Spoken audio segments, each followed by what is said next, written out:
Bismillahirrahmanirrahim. Assalamualaikum warahmatullahi wabarakatuh. Alhamdulillahirrahmanirrahim. Wassalatu wassalamu ala asrafil anbiya'i wal mursalin wa ala alihi wa sahbihi ajmain. Asyhadu an la ilaha illallah wa asyhadu anna muhammadan abduhu wa rasuluh. Allahumma sholli ala Muhammad wa ala ali Muhammad. Qala Allah Ta'ala fil Qur'anil Karim. A'udzu billahi minasyaitonir rajim. Bismillahirrahmanirrahim. Laqad khalaqnal insana fi ahsani taqwim. Masyarul muslimin wal muslimat rahimakumullah. Alhamdulillah atas berkat rahmat taufik hidayah Allah SWT, kita semuanya masih diberi nikmat oleh Allah SWT, yaitu nikmat iman, nikmat Islam, dan nikmat sehat. Salawat serta salam mudah-mudahan dilimpahkan kepada junjungan alam Habibana Nabiyina Muhammad SAW, juga kepada keluarganya, para sahabatnya, dan tidak lupa kepada kita sebagai umatnya. Amin ya Allah ya Rabbal Alamin. Saudara-saudaraku yang dimuliakan Allah SWT, pada kesempatan ini saya akan sampaikan tema dengan judul Ada 6 hal yang aneh tapi nyata. Ada 6 hal yang aneh tapi nyata. Ini berdasarkan hadis dari Nabi Muhammad SAW. Qala Nabi sallallahu alaihi wasallam, sittatu asya'ahunna gharibun fi sittati mawadi'a. Nabi sallallahu alaihi wasallam telah bersabda, ada 6 hal yang aneh tapi nyata. Al-masjidu gharibun bima baina qaumin la yusalluna fihi. Yang pertama, al-masjidu gharibun bima baina qaumin la yusalluna fihi. Masjid itu aneh jika dibangun di tengah masyarakat yang tidak suka sholat. Memang aneh sekali, aneh bin ajaib. Kalau masjid ada tapi masyarakatnya tidak mau untuk melaksanakan sholat di masjid. Jadi fungsi masjidnya itu untuk tempat ibadah sia-sia saja. Jadi itu namanya masjid itu aneh, karena dibangun di tengah masyarakat yang tidak suka sholat. Sedangkan sholat itu seharusnya dilaksanakan sholat berjamaah di dalam masjid. Masjidnya akan kosong, tidak ada penghuninya, karena masyarakatnya sudah tidak peduli lagi dengan masjid.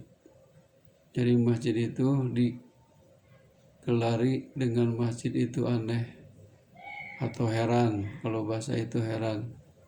Masjid misalkan gede, luas, bagus, indah, tapi isinya kosong. Yang kedua, kata Rasulullah SAW, wal mushafu gharibun fi manzilin qaumin la yaqra'una fi.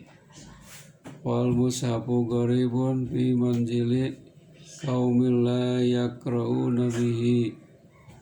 Yang kedua, mushaf itu aneh jika berada dan dirawat, ia dipelihara di dalam rumah orang yang tidak suka membacanya. Mushaf ada di dalam rumah, sangat aneh sekali, dirawat oleh orang yang tidak pernah dan tidak suka membacanya. Mushaf itu tidak akan menjadi hidayah, tidak akan menjadi petunjuk, sebab penghuni rumahnya juga tidak mau membacanya. Makanya aneh sekali, mushaf itu hanya jadi penghuni rumah saja. Yang ketiganya kata Rasulullah SAW, wal Qur'anu gharibun fi jawfil fasiki. Quran itu aneh apabila dipelihara di dalam hati orang yang fasik. Sangat aneh sekali memang kalau Al-Quran itu disimpannya, dipeliharanya di dalam hati orang-orang yang fasik. Orang yang fasik itu adalah orang Muslim, mukmin yang suka berbuat maksiat. Malahan Qurannya juga hafal. Tapi aneh bin ajaib, Qurannya itu tidak membawa petunjuk bagi dirinya dan tidak membawa hidayah bagi orang lain. Hanya hafalan saja, tidak diamalkan. Sangat aneh sekali Quran apabila dipelihara di dalam hati orang-orang yang fasik. Kata Rasulullah SAW yang keempat, wal mar'atul muslimatu sholihatu gharibatun fi yadi rajuli dolimin syai'il huluki. Perempuan Islam yang soleh itu aneh apabila ia di bawah naungan seorang suami yang jolim, berakhlak buruk. Contohnya siapa? Contohnya Siti Asiyah, istrinya Raja Fir'aun. Kan aneh sekali, istrinya solehah tapi suaminya orang kafir musyrik. Sangat aneh bagi kita, itu suatu contoh. Banyak perempuannya atau istrinya solehah, suaminya orang-orang tidak beriman. Yang kelima, kata Rasulullah SAW yang merupakan aneh, warajulul muslimu sholihu gharibun biyadim ra'atin sayatil hulki.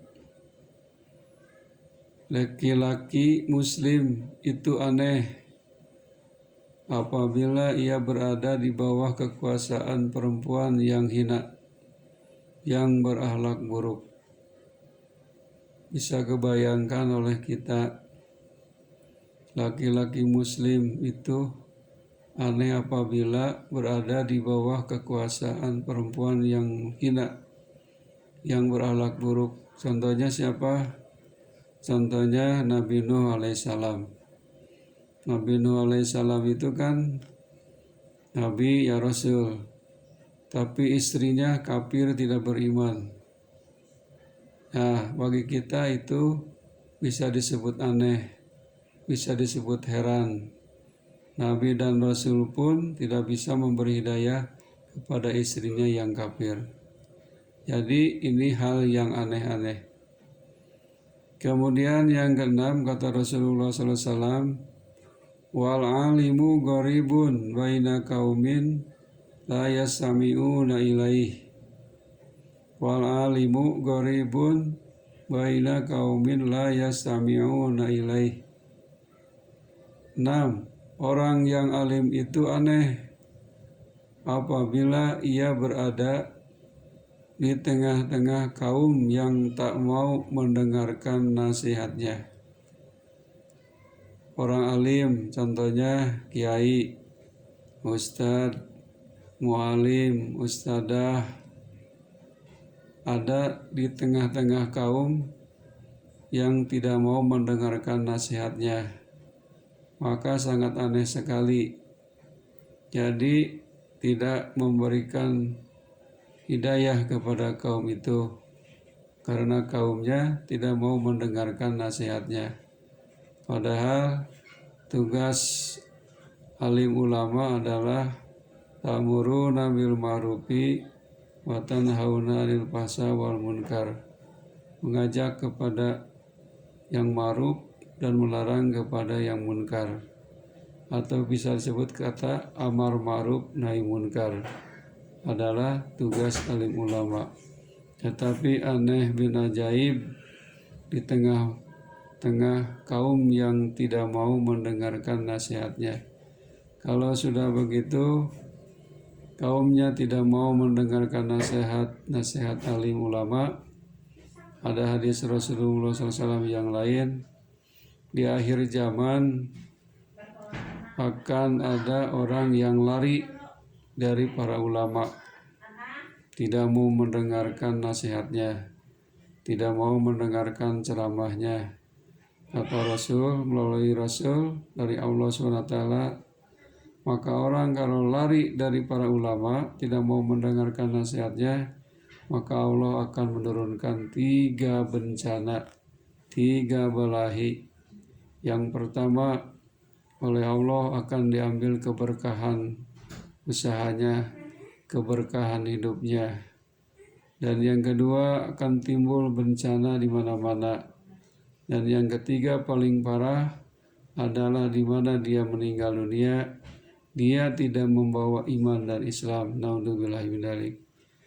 Hadirin rahimakumullah, itulah salah satu hadis Rasulullah SAW yang wajib kita ingat-ingat dan wajib kita tahu bahwa ada 6 hal yang aneh di bawah naungan dunia ini.